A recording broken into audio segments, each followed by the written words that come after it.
Moira Millán es líder del movimiento por la recuperación de tierras ancestrales de los pueblos originarios, es coordinadora del movimiento de mujeres indígenas por el buen vivir, es activista por los derechos ambientales, es escritora.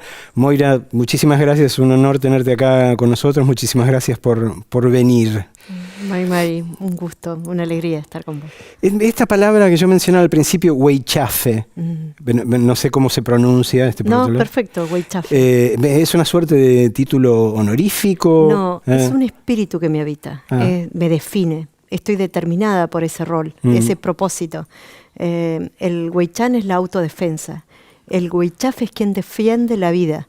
Es algo que no elegí. Nací y ese espíritu estaba en mí y lo único que hizo mi pueblo es ayudarme a encontrarme con esa fuerza y empezar a caminar hacia ese propósito. Entonces creo que ante todas las cosas soy huaychafe. Después me pongo a escribir, a hacer guiones y otras cosas, pero soy huaychafe. ¿Qué recuerdo tenés, si es que tenés alguno, del 10 de diciembre de 1983, del momento en que formalmente retornó la democracia a la Argentina cuando asumió Alfonsín? Eras muy chiquita todavía, ¿no? Y tenía en ese momento 12 años, iba a cumplir 13. Había mucha emoción en mi familia.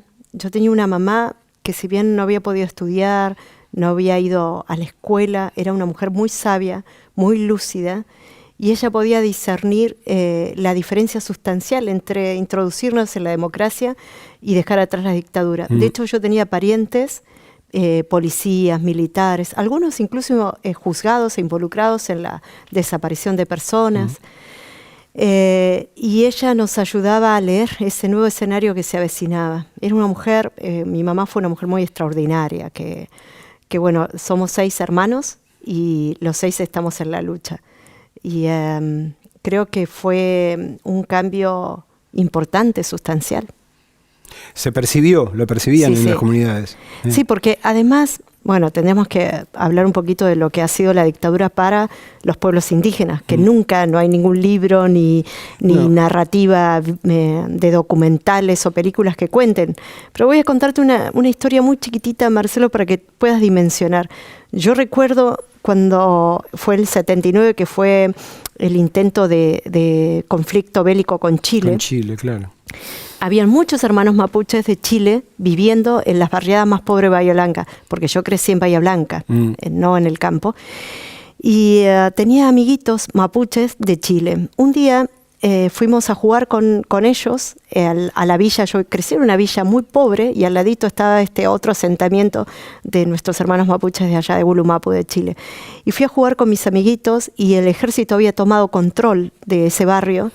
Y recuerdo la mirada, una mirada que nunca más volví a encontrar, de uno de los niños amigos míos, que padecía mucha discriminación, pero era mi amiguito, subido a un camión del ejército. El camión con las culatas había tirado abajo los ranchitos, y él estaba con toda su familia arriba del camión, con sus pocas pertenencias que le habían permitido tomar, y llegamos para jugar con él, y nos miró. El padre de él lloraba, la madre daba alaridos. Él no lloraba. Él tendría 7 años y no lloraba. Y nos miraba. Y nos miraba con rabia, con dolor, pero no se le escapó ni una lágrima. Había tanta dignidad en ese niño. Y esa dictadura militar está plagada de injusticias no narradas en este país. Entonces, claro, había mucha expectativa. Entrábamos a la democracia. Tal vez había posibilidad no solamente de la palabra, sino de reconstruirnos nuestra vida desde la identidad a la cual pertenecíamos. Y yo creo que de alguna manera, pese a las vicisitudes y al negacionismo político histórico que hasta el momento padecemos, lo estamos transitando. Hemos logrado darnos a conocer y demostrar que en este país hay una multiplicidad de naciones indígenas y que somos plurinacional, pese a que no está formalmente reconocido.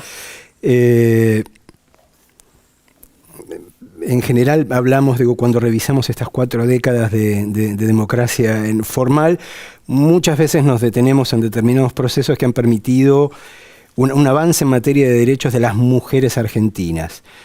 ¿Qué pasa con las mujeres indígenas argentinas? ¿Esos derechos también han llegado a las comunidades originarias? ¿O hay todavía otro proceso de retroceso más grande al que habría que sobreponerse? Hay una dictadura racista que está enquistada a lo largo de toda la historia. Hay un negacionismo como política continua que no se modificó para nada, ni en la democracia ni en la dictadura. Sin embargo, la presencia del feminismo y del movimiento de mujeres tan fuerte en las calles ha provocado un despertar también en nosotras, y un hecho histórico que solamente ha vivido Argentina, que yo creo que pocos argentinos y argentinas lo saben, es que en el año 2015, en una marcha de 15.000 personas, entramos las mujeres indígenas al Congreso de la Nación a tomar la palabra y a proponer el buen vivir como derecho. El buen vivir era un proyecto que habíamos elaborado donde nos preguntábamos cómo serán las políticas de transporte desde el buen vivir, cómo sería la política de educación, la de salud, los derechos espirituales. Y soñamos de manera colectiva, y soñamos ese buen vivir no solamente para los pueblos indígenas, sino también para todo el pueblo argentino. Y entonces nos propusimos entrar al Congreso. Recuerdo haber hecho toda una larga gestión de hablar con parlamentarios para que se nos permita, porque no éramos parlamentarias.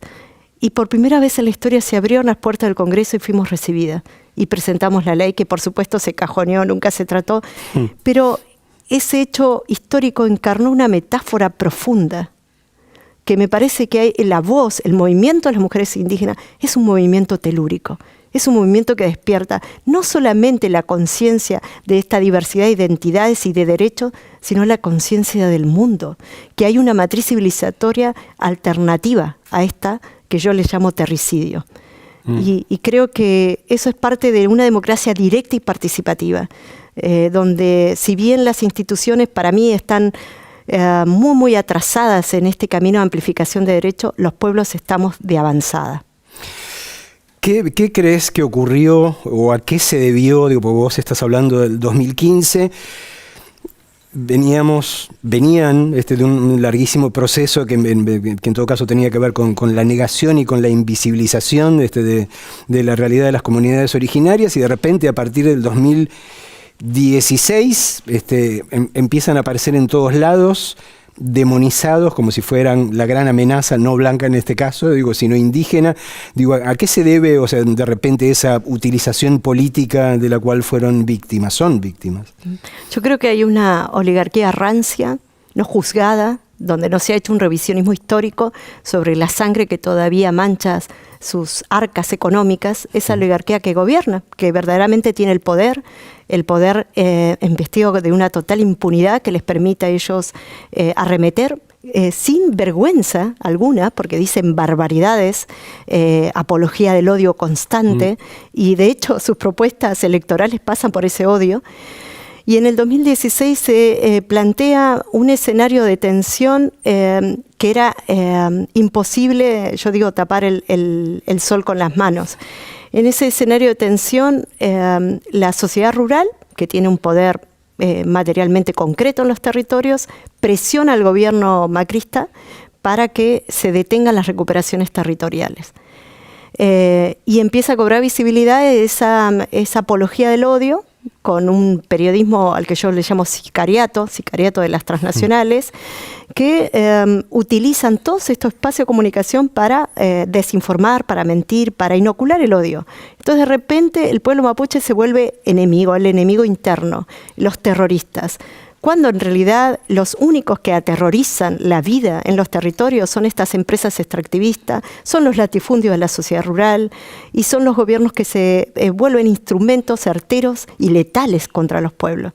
Lamentablemente esto se ha ido sosteniendo hasta el día de hoy. Digamos, hace muy poco que 4 Lamguén presas injustamente fueron liberadas. Y están reclamando la restitución de su territorio y volver a su rehue, algo que se va a producir, esperamos, este año.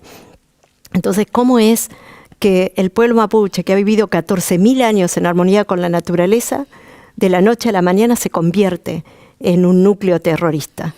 Es la construcción no solamente mentirosa, sino odiante de una casta que lamentablemente sigue ejerciendo presión y poder en todas las intersecciones y en todas los espacios estratégicos del gobierno. Es Julio Argentino Roca reproduciéndose.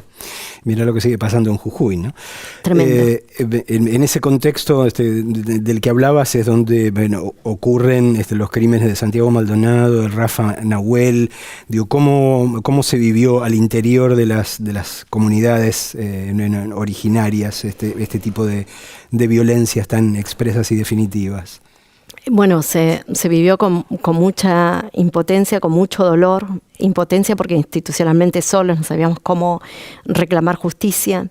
Y bueno, en lo personal mi familia estuvo muy, muy perseguida. Y también veíamos la situación de represión e injusticia desplegada sobre las comunidades. Recuerdo que tuvimos que ocupar el juzgado federal para reclamarle al juez Otranto que termine de hostigar a las comunidades que habían recibido, por ejemplo, en Vuelta al Río, represión, detenciones arbitrarias, vejámenes. Pero lamentablemente, Marcelo, no fue solo una experiencia del pasado reciente macrista. Durante este gobierno también vimos el asesinato de Elías Garay. Claro. Yo estuve ahí cuando fue el funeral y pedíamos algo tan elemental y un derecho que no se le niega a ningún pueblo, el derecho a despedir a nuestro Lamguén. A ir a un funeral, Marcelo. Y desplegaron fuerzas represivas y empezaron a disparar contra los jóvenes y nos tuvimos que poner las mujeres grandes por delante de la policía y decirle, mátennos.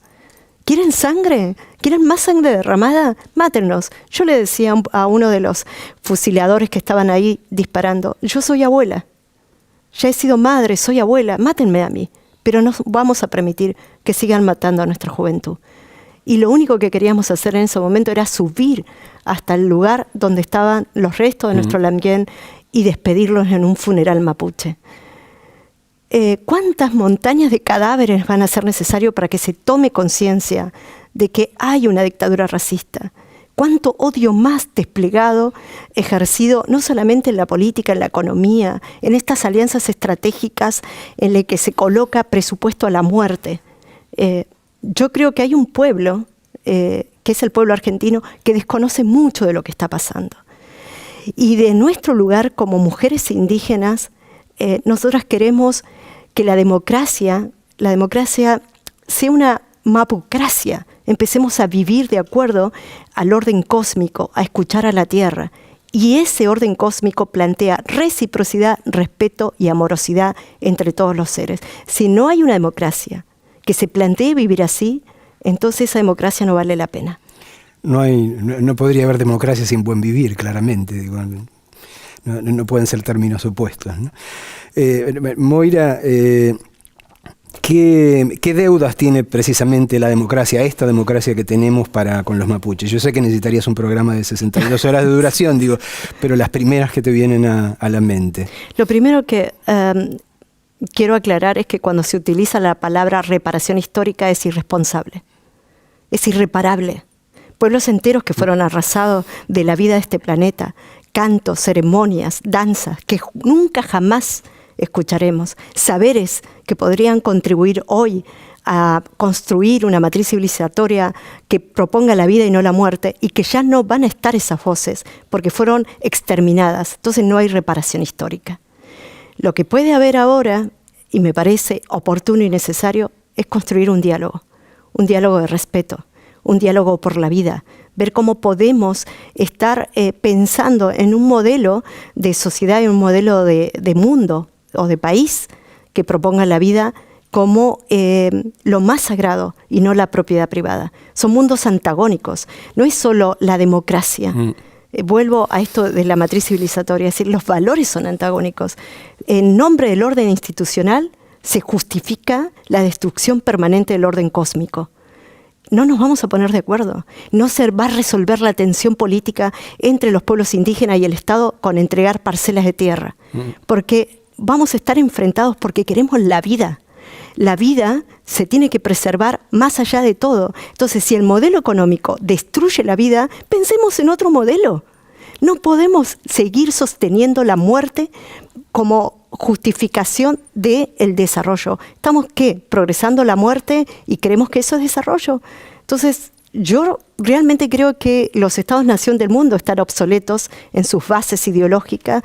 Vamos a tener que reconstituirnos como humanidad. Y no hay tiempo. Eso es lo más triste. No hay tiempo.